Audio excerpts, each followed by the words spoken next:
to LA like 8 years ago with my family, and I was kind of like finishing high school and stuff and into other things, but guitar playing was a hobby. And I met Matt at Coachella through mutual friends, and I didn't know any other musicians at the time, and I knew that he played guitar. So like a year later, I Facebook messaged him to see if he wanted to jam, and he said, yeah, come to my garage in Silver Lake. So we met up there and started like hashing it out, and like it turned out that we write really well together. And so after about a couple months of writing, he was like, we should just form a band. And I was just like, okay, like I'd never been in a band before or anything. And so we went through like a couple drummers, and we had one for a couple years. Last year we went to New York for 2 months and played like 25 shows in that amount of time. And like during the first week, some stuff went down with our other drummer and we had to get rid of him. So we started auditioning people in New York to like fill out the shows because we were freaking out. And we put an ad on Craigslist for someone that will commit and like is like ready, you know? And he responded like the first day that we put it up. It's a testament to the power of New York Craigslist. They're stuck with me. And Craigslist. It's over. Note to people, use Craigslist more because you never know what you'll find. So he's been with us for 8 months? I think 8 months, 9 months, something like that. 9 months. Yeah. When I started off, I was listening to like really, you know, like old school West Coast hip hop. And then I noticed that in hip hop, they use like Funkadelic and Parliament lines. And I was like, so when I heard Parliament and Funkadelic for the first time, I was like, I know this, I really like this. So like a lot of funk, a lot of Parliament, a lot of Led Zeppelin. Hendrix got me to play guitar. Page taught me to be a all-around guitarist, whatever. You know, an Elvis, just for good measure. But newer guys, like, give me some 90s, Smashing Pumpkins, Foo Fighters, some of the Queens of the Stone Age stuff, some of the Kaya stuff. Lots of just heavy music, whether it be rhymes or like Snoop Dogg old school. It's just got to be heavy. It's got to have like thickness for me to like it, you know?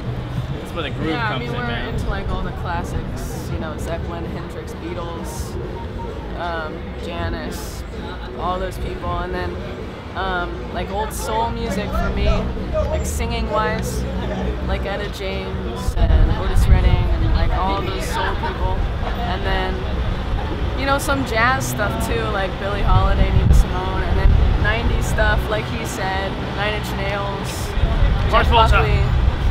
We're all over the place. Everything that just has soul, basically, we're into. What about you? Anything? What about me? Yeah. I don't know. I really don't play drums. They just found me, and I got my anger out on an instrument, really. No. I started playing when I was 12, and both my parents were musicians. My dad was a session drummer out in LA. He played for Barry White, Lou Rawls, Dionne Warwick. My mother was a singer. She sang with Janis Joplin. Knew some, you know, knew a lot of people in that psychedelic scene back in the 60s, early 70s. So they went and took straight jobs when I was born, and around the age of 12, I started playing because I was bored with building model cars and shit. So influences, man, a lot of the bands that they said, you know, Led Zeppelin, Smashing Pumpkins, there's so many. You know, the Crusaders, Earth, Wind and Fire.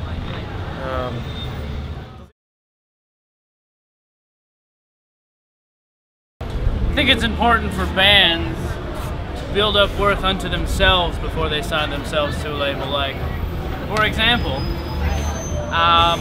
to have a non-signed band draw 1,000 people to a great club says a lot more to a record label. It says, oh, I want to sign that band because they're already doing so well, rather than, oh, you're a broken band, come to us, we're the record label and we'll make you. There's a lot of free ways, there's a lot of options. That the market itself is very diversified, meaning you get people who will only listen to you online, but you get people that are stragglers that'll come to shows, and all around, like, exposure is exponentially larger, so it depends on what market you want to tap into. The Vim Dicta is particularly interested in blowing people's minds at live shows, and You know, we like Hendrix and Zeppelin, and we like the subtle differences between every show, and every year of their career. We're into that. We're into the difference between Zeppelin 71 and Zeppelin 75, because we just eat that shit up, man, right?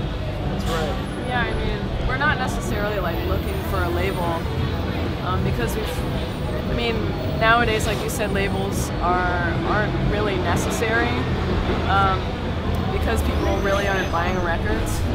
So, like, that's why we're focusing on our live show and making people come see us and experience that. And we kind of want to carve our own way. And if we, you know, end up working with a label, it'll be on our terms. You know, like we want to control our future as a band. That's our main concern. Yeah, well, it's unbelievably saturated. You know, I mean, some of the bands, you know, that I really got into over the years, it's like I would, you know, obviously when you're really into the band, you look at the history, you look where they came from, you know, everything about them, and it's like a lot of the bands, you know, that I got into, and I'm sure Cori and Matt can say the same. It's, you know, they came from obscure towns, some of them. You know, one of the bands that I was jonesing on hard in the '90s was Dave Matthews Band.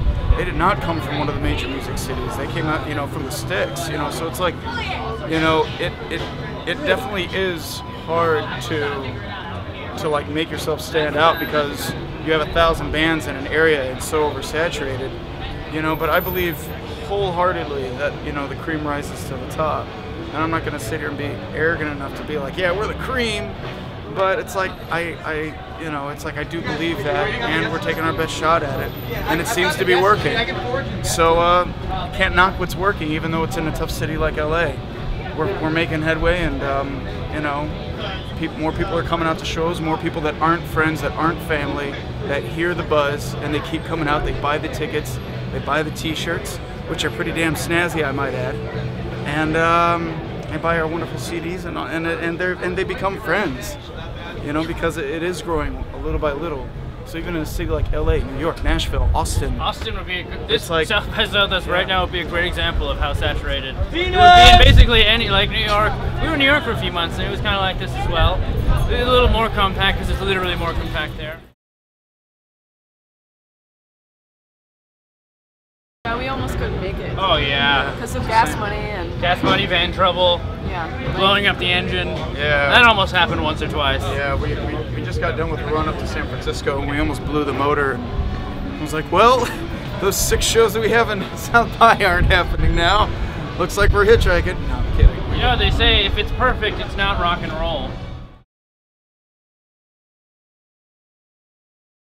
We want to tour and open for like a bigger band, and just get that experience on the road.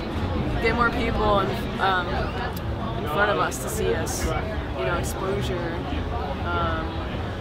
so we can start, you know, working and pulling in income and everything, because we're struggling, you know.